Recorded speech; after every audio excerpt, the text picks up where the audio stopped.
임마누엘 찬양대와 또 위듀 우리 현악팀 감사합니다. 우리 하나님께 영광의 박수 올려드리겠습니다.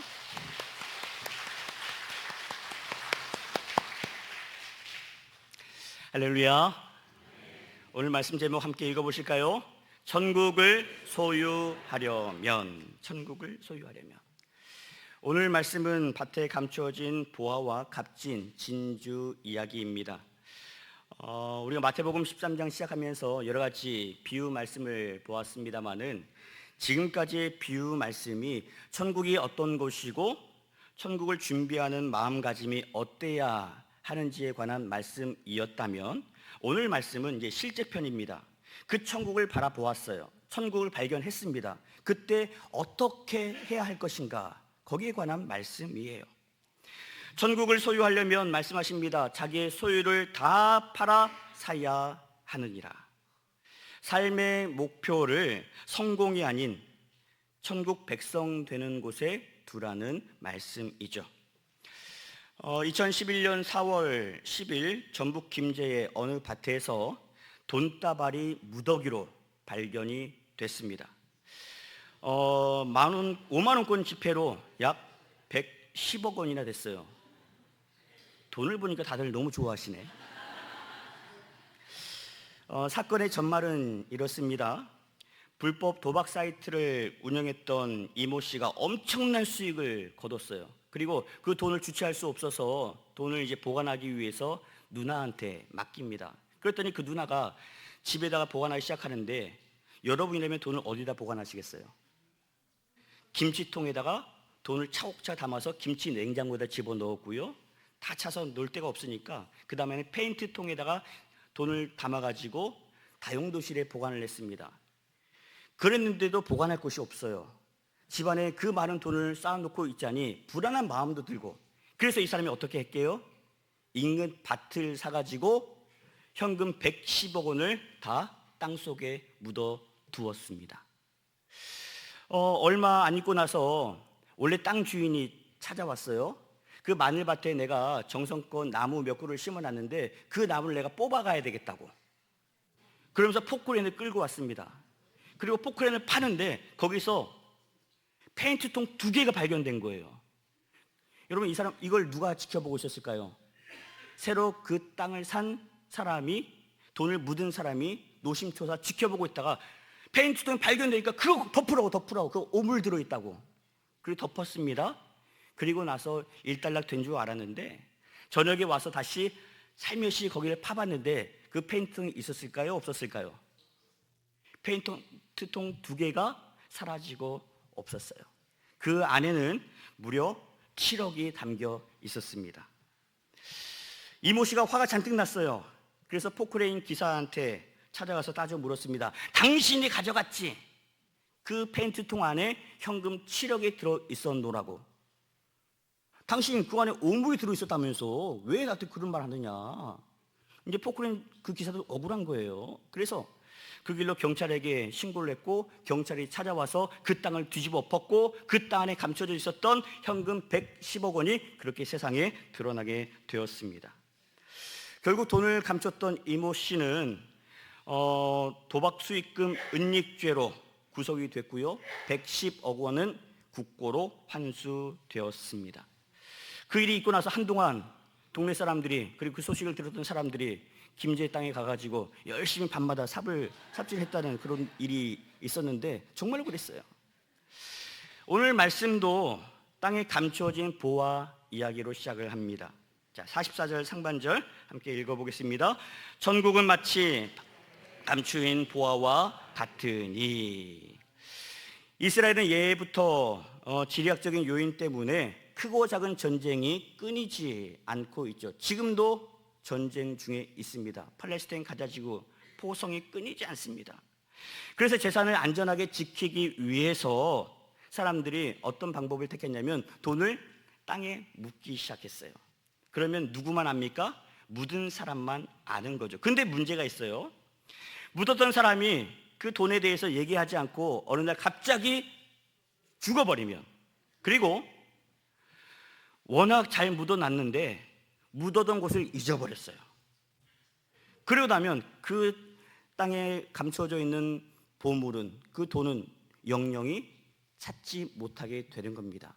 오늘 말씀도 그러한 맥락 가운데 예수님이 비유로 하신 말씀이에요. 자, 다시 한번 44절 보겠습니다. 천국은 마치 밭에 감추인 보화와 같으니 사람이 이를 발견한 후 숨겨두고 기뻐하며 돌아가서 자기의 소유를 다 팔아 그 밭을 사느니라. 아멘. 이 비유를 현대 법으로 본다면 몇 가지 문제를 제기할 수 있습니다. 먼저 보화의 소유권이 누구에게 있느냐부터 따져 물어야 되겠죠. 민법 제254조 매장물의 소유권 취득에 관한 조문을 살펴봤더니 매장물은 법률에 정한 대로 공고를 해야 된대요. 그리고 1년 이내에 소유권자가 권리를 주장하지 않을 시 발견자가 소유권을 가지게 된다고 합니다. 타인의 토지에서 매장물을 발견했을 경우 그 발견물은 토지 소유자와 발견자가 절반씩 나눠 가지게 되어 있다고 그래요. 만약 발견한 사람이 매장물을 신고하지 않거나 은닉할 경우 소유권은 인정되지 않고 오히려 횡령죄, 손괴죄를 물어서 형사처벌을 받을 수도 있습니다. 이게 요즘 법이에요. 따라서 오늘 말씀을 법의 잣대로 본다면 비유의 주인공은 보화를 발견하고 무슨 잘못을 저질렀어요? 숨겨두었습니다.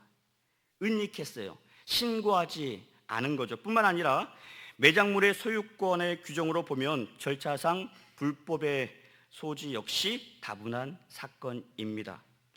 그러나 오늘 이 말씀은 법 이야기가 아니에요. 엄연한 비유 말씀입니다. 비유의 초점은 땅에 있지 않아요. 땅속에 감춰져 있는 보화의 가치를 알아보는 영적인 안목에 있다라고 하는 거죠. 말씀의 핵심도 마찬가지입니다. 천국의 가치를 아는 사람은 천국을 보고서 그냥 지나치지 않는다는 거예요. 어떻게 해서든지 그 천국을 내 것으로 만들고야 만다라고 하는 거죠. 누구의 강요에 의해서 그 땅을 사는 게 아닙니다. 자발적으로 사는 거예요. 그 땅의 가치를 알기 때문에 모든 것을 다 팔아서라도 그 밭을 내 밭으로 만들고야 만다는 그런 내용 아니겠습니까? 진주 이야기도 마찬가지예요. 어떤 사람이 아주 값비싼 진주 하나를 발견했습니다. 그리고 돌아가서 자기의 모든 소유를 다 팔아서 그 진주를 샀다는 이야기예요. 이 두 비유는 우리로 하여금 세상의 것을 얻는 일에 힘쓰지 말고 하나님 나라를 얻는 일에 힘쓰라는 말씀입니다. 천국 백성 되는 일에 힘을 기울여야 한다라고 하는 거죠. 거룩한 욕심을 가지라는 거예요. 말씀을 묵상하고 준비하면서 이런 생각이 들었습니다. 말씀의 주인공이 보화를 발견한 일이 우연한 일이었을까? 그리고 그곳에서 일했던 사람이 그 사람 한 사람뿐만이 아니었을 터인데 다른 사람은 그 보화를 발견하지 못했던 것은 아닐까? 혹시 발견했는데도 그것을 중요하게 여기지 않아서 그냥 지나치지는 않았을까? 그런 생각이 들었습니다. 누가복음 17장에 가보시면 바리새인들이 예수님에게 이런 질문을 합니다. 하나님의 나라는 언제 임합니까? 예수님의 대답이 이렇습니다. 하나님의 나라는 눈으로 볼 수 임하는 나라가 아니다. 그리고 그 나라는 여기 있다 저기 있다 할 수도 없다라고 말씀합니다. 왜냐하면 하나님의 나라는 너희 안에 있기 때문이다 라고 말씀하세요. 여러분, 하나님의 나라는 예수님이 계신 곳이 바로 하나님 나라 아니겠습니까? 예수님을 모셨다 한다면 내가 바로 하나님의 나라가 된다라고 하는 거죠. 그래요. 예수님께서 이 땅에 오심으로 인하여서 하나님의 나라는 이미 임했습니다. 구약의 말씀이 예수님이 오심으로 인하여서 성취되었죠. 예수님을 통해서 천국 복음이 선포되었고요. 예수님께서 행하신 표적을 통하여서 예수님이 메시아이심을 만천하에 드러내 보여주셨습니다. 그러나 바리새인들을 비롯한 종교 지도자들은 어땠습니까? 예수님을 인정하지 않았죠. 되려 메시아로 오신 예수님을 죽이려 들었습니다. 그 이유가 뭐였어요? 이들이 추구했던 삶의 목표가 하나님 나라에 있지 않았기 때문이죠.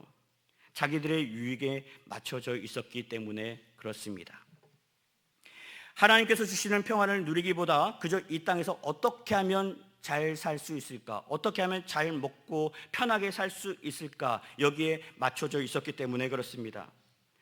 이들이 이런 모습으로 살게 된 이유, 우리 지난주 새벽에 디모데후서 말씀을 통해서 살펴봤었죠. 3장 이야기입니다. 하나님과 이웃을 사랑하지 않고 자기를 사랑했기 때문에 그런 거예요. 돈을 사랑했기 때문에 그렇습니다. 자기를 사랑하고 돈을 사랑하다 보니까 자기 가지고 있는 것을 들춰내고 싶은 거죠. 자랑하고 싶은 거예요. 교만한 마음이 들었습니다. 교만해지고 나니까 어떻게 됩니까? 상대방을 비방하는 자리로 이어지게 되는 거예요. 이런 사람을 일컬어서 경건의 모양은 있지만 경건의 능력은 부인하는 사람이라고 말씀합니다. 바울은 이와 같은 자들에게서 속히 돌아서라고 강하게 당부했습니다. 여러분 보십시오. 우리 주변을 돌아보면 서로의 허물들 왜 안 보이겠습니까? 하나님께서 상대방의 약점을 보여주신 이유가 뭐예요? 그것을 놓고 후벼파라고 보여주셨겠습니까? 그것을 다른 사람들에게 전달하라고 보여주셨겠습니까? 그게 아니잖아요. 저들의 허물을 통하여서 나의 들보를 보라고 보여주신 것이고, 그것을 통하여서 저들의 약점을 덮어주라고, 사랑으로 채워주라고, 그래서 믿음으로 설 수 있도록 힘을 불어넣어주라고, 합력하여 선을 이루라고 보여주신 것 아니겠습니까? 여러분도 상대방의 약점이 보인다면 여러분 그것을 들춰내지 마십시오. 그거 전달하지 마십시오. 그거 우리가 할 일 아닙니다. 예수님처럼 긍휼한 마음으로 감싸 안아 주시길 바랍니다. 서로를 믿음으로 품어주고 세워줄 때 우리 교회가 사랑이 넘치는 교회가 될 것이고요, 은혜가 풍성한 교회가 될 줄로 믿습니다.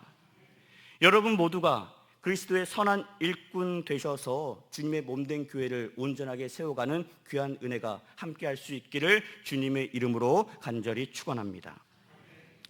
자, 말씀으로 돌아갑니다. 감추인 보화를 발견하고 천국을 발견했을 때 어떤 반응이 나타나는지 보실까요? 자, 먼저 기쁨이 찾아왔습니다. 기쁨이 찾아와요. 그래요. 여러분, 세상에서도 우리에게 기쁨이 되는 조건들이 많이 있어요. 언제 기쁘던가요? 자식이 태어났을 때 기쁘죠.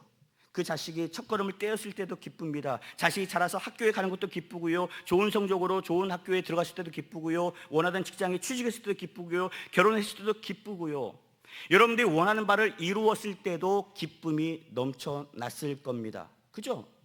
그런데 보십시오. 그 기쁨이 계속되던가요? 세상에서 얻는 기쁨은요, 그것을 이루었을 때 그때만 잠깐 기쁩니다. 지나고 나면 그건 당연한 것으로 여기고 마는 거예요. 세상의 기쁨은 유효기간이 있습니다. 그러나 하나님께서 주시는 기쁨은요, 영원합니다. 하나님이 영원하시고 말씀이 영원하신 것처럼 하나님이 주시는 평안과 감사와 기쁨은 영원합니다. 여러분, 천국의 기쁨은 일시적이지 않아요.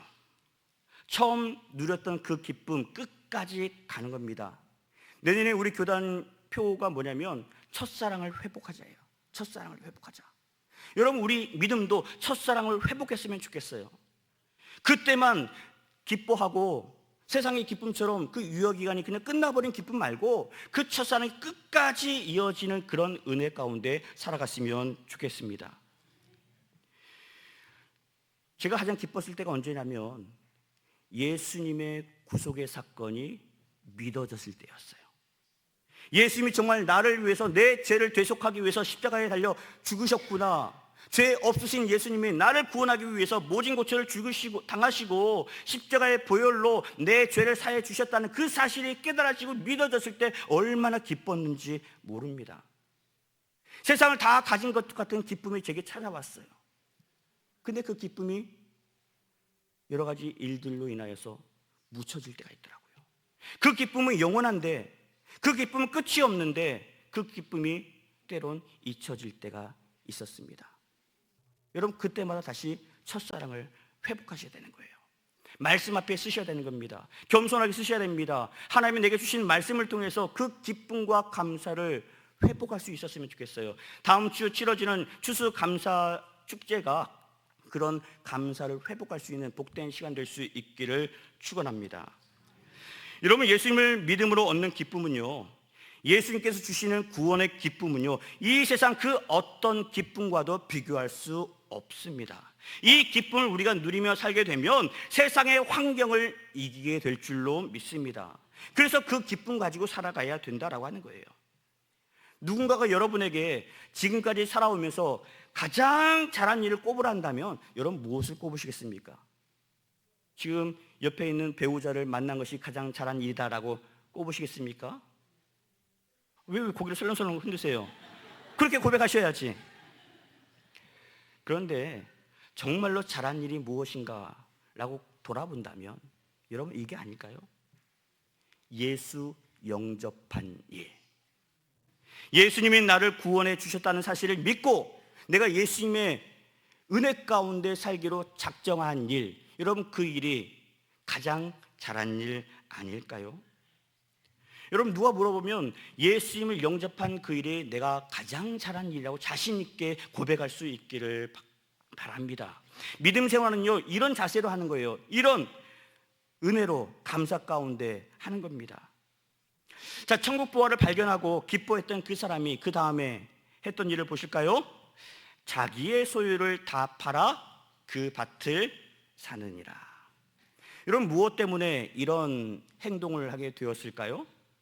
내가 가지고 있는 재산보다 밭에 감추어져 있는 보화의 가치가 더 귀하고 크다는 것을 알았기 때문에 그렇습니다. 근데 보세요, 여러분 이 감추어진 보화의 가치 누가 가르쳐 준 게 아니에요. 누가 가격을 매긴 게 아닙니다. 본인이 보고 깨달은 거예요. 여러분 그냥 깨달았을까요? 앞서 말씀드린 것처럼 그 밭에 무수한 사람들이 가서 일했을 겁니다. 발견하면서 그것을 보았던 사람도 있었을 거예요. 근데 그것을 보화로 여기지 않았던 이유가 뭐겠어요? 그냥 지나친 거죠. 그런데 이 사람은 무엇 때문에 알게 되었을까요? 성령께서 그의 마음을 열어주셨기 때문에 그렇습니다. 그의 마음을 열어서 이 땅속에 감춰져 있는 보화가 얼마나 귀하고 소중한 것인지를 깨닫게 해주셨기 때문 아니겠습니까?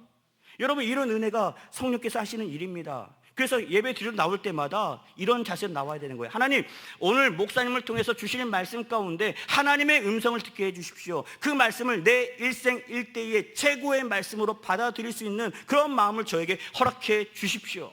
그 마음 가지고 주님 앞에 나와 예배 드리면 예배의 자리가 달라질 겁니다. 예배를 주신 이 말씀이 여러분의 인생에 놀라운 변화를 촉구하는 능력의 말씀으로 역사하실 줄로 믿습니다. 천국과 영생에 관한 이야기를 들었던 두 사람을 소개합니다. 한 사람은 삭개오이고요, 다른 한 사람은 부자 청년입니다.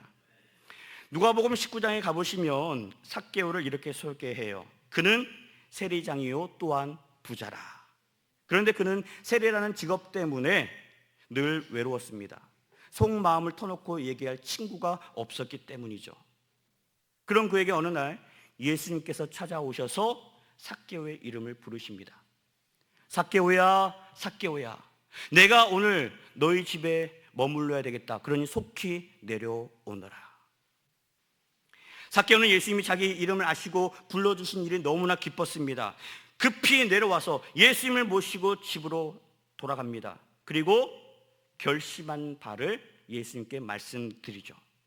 예수님, 제 재산의 절반을 가난한 사람들 위해서 나눠주겠습니다. 만약 남을 속이고 빼앗은 일이 있다면 4배로 갚아주겠습니다. 예수님께서 그렇게 하라고 한 게 아니었어요. 스스로 결단했습니다. 예수님을 만남으로 인하여서 삭개오의 삶의 가치관이 달라진 거예요. 지금까지는 물질을 추구하며 살았던 인생이었는데, 물질을 탐하던 인생이었는데, 예수님을 만남으로 인하여서, 예수님이 나를 불러주심으로 인하여서, 예수님이 찾아오심으로 인하여서 삭개오가 이제 내게 있는 물질을 가지고 예수님의 사랑을 전하는 인생으로 바뀌게 된 겁니다. 이에 비해서 마태복음 19장에 나오는 부자 청년은 어떻습니까?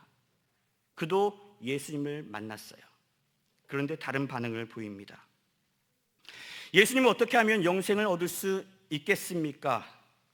저는 이미 모세의 율법은 다 지켰습니다.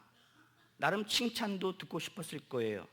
이때 예수님이 말씀하시죠. 그래, 네가 온전하고자 하느냐? 그러면 가서 너의 소유를 다 팔아서 가난한 자들에게 나눠 주어라. 그러면 하늘의 보화가 너에게 있을 것이다. 그런 다음 나를 따라오너라.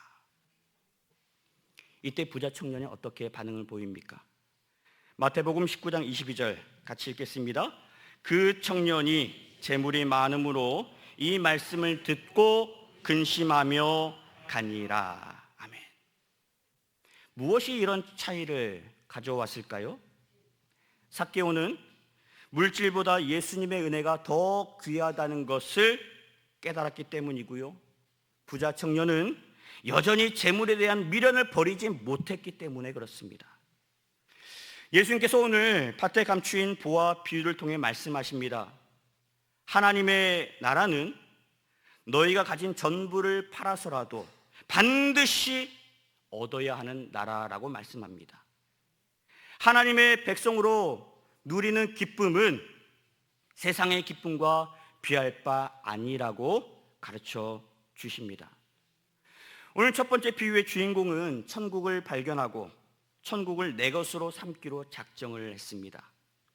값비싼 진주를 발견한 사람도 마찬가지죠. 가지고 있는 것을 다 팔아서 그 진주를 내 것으로 만들었습니다. 예수님을 만나기 전에는 내가 바라는 바를 위해서 살았던 사람들입니다. 이것을 이루기 위해서 밤잠 줄여가며 일합니다. 그런데 예수님을 만나고 나니까 그게 중요한 게 아니라는 것을 깨닫게 되었어요. 천국을 발견하고 천국의 가치를 깨닫고 나니까 이제 무엇을 위해 가야 할지가 분명하게 깨달아졌습니다. 이제 천국을 소유한 일에 최선을 다하는 인생으로 바뀌게 된 것이죠. 사랑하는 여러분, 하나님께서 오늘 밤 여러분을 부르시면 여러분이 그동안 쥐고 있던 것들, 여러분들이 소중하게 여기고 있던 것들, 돈과 재산과 그리고 권력과 명예와 그 모든 것들 여러분 쥐고 가실 수 있습니까? 하나님이 부르시면 우리는 다 손 털고 가야 하는 인생입니다.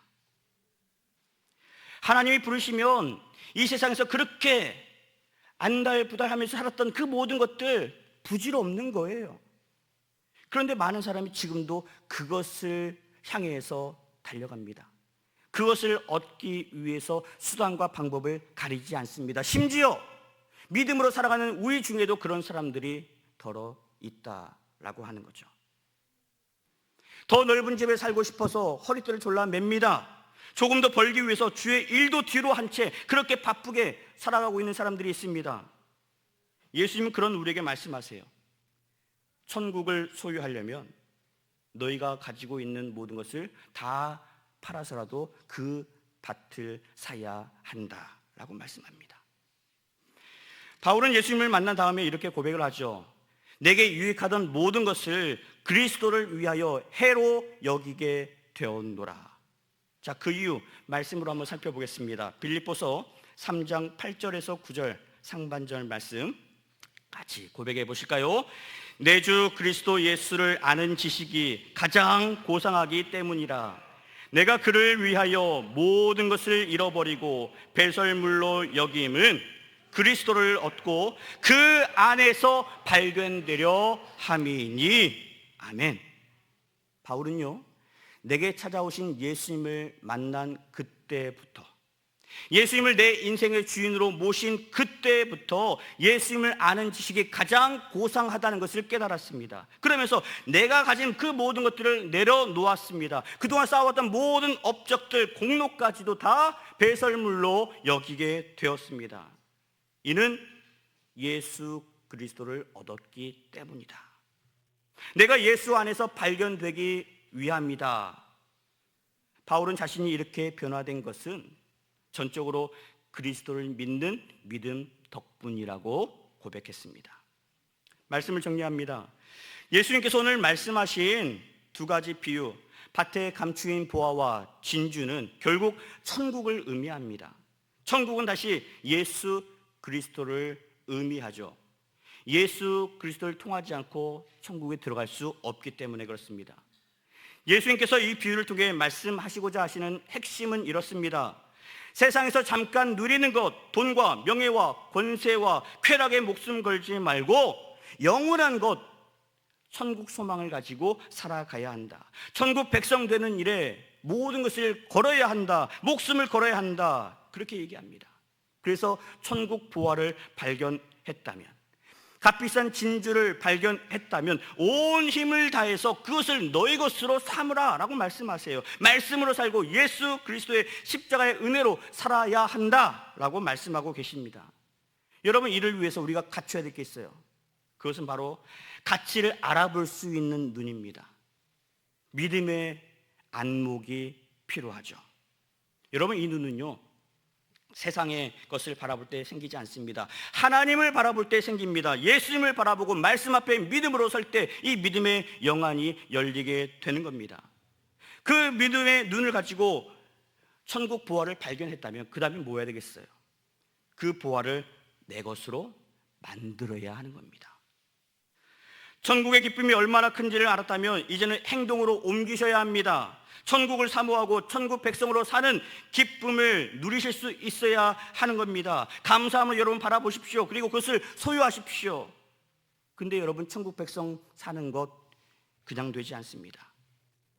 그동안 가장 귀하게 여겼던 것들, 가장 소중하게 여겼던 것들, 그것들을 내려놓는 결단이 필요합니다. 가장 귀중한 것이 무엇인지 그것을 같이 전하는 결단이 필요합니다. 그리고 그 결단이 섰다면 여러분, 이제 행동하십시오. 그래서 천국을 내 것으로 만드시고 천국 백성으로 살아가셔야 됩니다. 지금 결단하지 않으면 기회를 놓칠 수 있습니다. 때를 놓치면 소용없습니다. 천국 문도 열려 있을 때 들어가야 합니다. 여러분, 주의 일도요, 헌신할 수 있을 때 믿음으로 헌신하시기 바랍니다. 목사님, 지금 바빠서 나중에 시간 되면 할게요. 여러분, 그런 분들에게 시간이 여유가 있을까요? 목사님, 조금 할만할 때 할게요. 안 한다는 게 아니에요. 나중에 할게요. 여러분, 그분들에게 나중에 있을 수 있을까요? 여러분, 생각해 보십시오. 여러분, 나중 확신할 수 있습니까? 오늘 어떻게 살아갈지도 모르는 우리 인생이 어떻게 나중을 확신할 수 있습니까? 그건 교만입니다. 주의 일은요, 지금 하는 겁니다. 하나님께서 여러분에게 구역장의 직분을 맡겨주시고, 교사의 직분을 맡겨주시고, 성가대의 직분을 맡겨주시고, 여러 가지 사역의 직분을 맡겨주셨을 때 지금 감사함으로 받으실 수 있기를 축원합니다. 주의 일을 그렇게 하는 거예요. 미루시는 게 아닙니다. 천국은 나중에 갈게요 아니에요. 지금 천국을 사고 지금 천국 백성으로 살아가야 하는 겁니다. 부자 청년도 영생을 얻고 싶어서 예수님에게 찾아갔어요. 천국 백성 되고 싶어서 예수님에게 찾아왔지만 그토록 자기가 아꼈던 그 재물이 발목을 잡고 말았습니다. 그래서 영생은 그렇게 물거품이 되고 말았어요. 사랑하는 여러분, 예수님은 오늘 우리에게 단 한 번뿐인 인생, 천국을 선택하고 하나님의 나라를 위해서 온 힘을 다하라고, 천국 백성 되는 일에 헌신하라고 우리에게 말씀하고 계십니다. 천국은 멀리 있지 않아요. 예수님을 인정하고 예수님을 모시면 내가 바로 천국이 됩니다. 하나님의 다스림을 받는 그곳이 천국이기 때문에 그렇죠. 천국을 살아가는 여러분들이 여러분의 가정을 천국으로 바꿔가시길 바라고, 우리 교회를 천국으로 바꿔가시길 바라고, 여러분이 살아가는 삶의 모든 자리를 천국으로 열어갈 수 있는 은혜가 함께할 수 있기를 바랍니다. 예수님이 계신 곳이 천국이에요. 예수님이 이를 위해서 이 땅에 오셨습니다. 하늘 보좌 버리시고 낮고 낮은 이 땅에 오셨어요. 오셔서 천국 복음을 죽으시고 십자가 달려 죽으시고 그 공로로 인하여서 우리로 하여금 천국 백성 되는 길을 열어 주셨습니다. 그리고 오늘 저와 여러분에게 말씀하세요. 천국이란 무엇이고 어떻게 하면 천국을 소유할 수 있는지 방법까지 다 가르쳐 주었으니 더 이상 세상의 가치에 휘둘리지 말고 예수님을 선택하고 천국 백성으로 살라고 우리에게 당부하고 계십니다. 이번 한 주 믿음의 눈으로 예수님을 바라보시고 우리에게 허락해 주신 재물과 시간과 건강을 하나님의 나라를 위해서 사용할 수 있기를 결단하고 그렇게 사용해내는 우리 동북의 모든 성도 될 수 있기를 예수 그리스도의 이름으로 간절히 축원합니다. 말씀 기억하며 함께 찬양으로 결단하실까요? 보라 너희는 두려워 말고. 우리가 진정 무엇을 바라봐야 될지 함께 찬양으로 결단하겠습니다.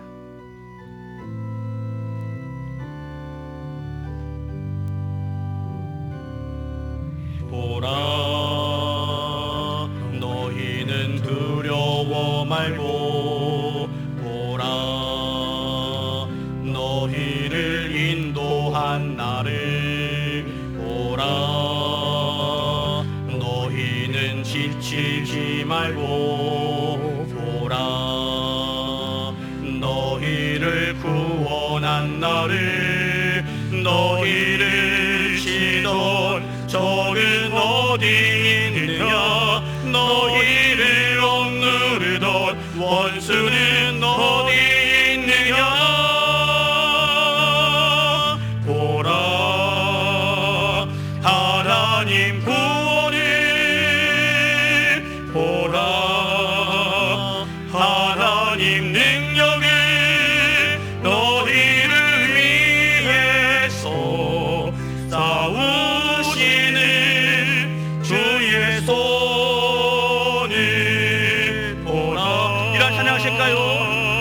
보라 하나님 구원을 보라 하나님 능력을 너희를 위해서 싸우시는 주의 손을 보라.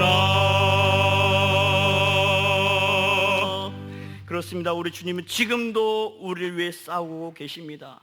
우리는 세상의 쾌락을 향해서 달려나가고 세상의 부귀 영화 성공을 향해서 달려나가고 있지만 우리 주님은 그런 우리를 보시고 안타까워하십니다. 천국을 바라보고 천국을 소망하고 천국을 사모해야 되는데 왜 세상처럼 똑같이 엇나가고 있느냐며 진정 우리가 무엇을 바라보아야 될지 무엇을 구해야 될지 어떻게 살아가야 될지 우리에게 말씀해 주셨으니 하나님 오늘 말씀을 통하여서 이제 천국을 바라보게 하여 주시고 천국을 소망하게 하여 주시고 예수 영접하고 하나님의 백성으로 살아가는 귀한 결단이 오늘 우리에게 있게 하여 주시옵소서.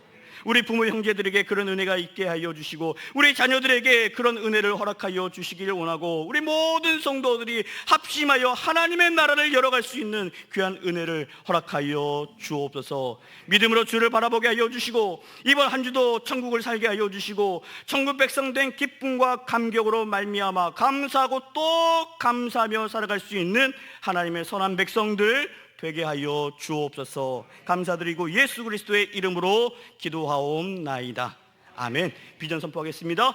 예수님과 함께하는 예수님과 함께하는 예수님과 함께하는 이제는 우리 구주 예수 그리스도의 은혜와 아버지 하나님의 그 크신 사랑하심과 성령님의 인도하시고 돌보시는 거룩하신 역사하심이 오늘 말씀을 따라 천국을 바라보고 천국을 소망하며 하나님의 백성 되기로 다짐하는 주의 거룩한 백성들 머리 위에 이제로부터 영원 끝날까지 함께 계시옵기를 간절히 축원하옵나이다. 아멘.